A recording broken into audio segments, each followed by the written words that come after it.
If anybody's following the old Saab 900 build on the YouTube channel, you'll know that I was working on getting this sort of fancy engine all together and everything, and I've got a fair bit of kilometers on this thing now. I'm really liking it. Yeah, it's got lots of torque.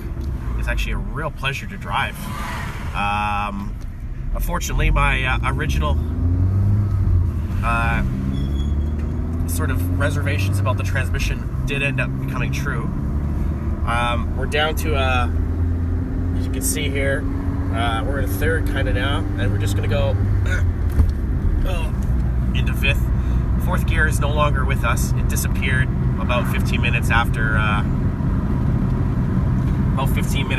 started driving it. Third, after that, pretty much started popping out all the time. I noticed that the temperature of the oil in the transmission was also really, really hot with this thing. I have a gearbox cooling system, of course, and I have a little light that tells me when it's running.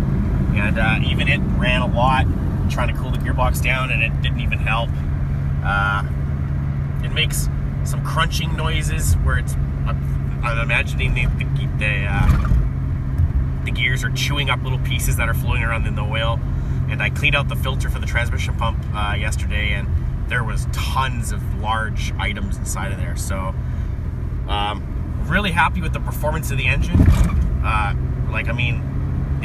It's got so much, here we are in fifth, and it's got tons and tons of torque low down, which is exactly what I was going for. Just the old transmission probably, well, it was a piece of crap from the beginning, obviously. I should have just not bothered putting it in, but yeah, I call this the 3.5 speed trans right now, because I have 1, 2, and 5. So yeah, she's done her.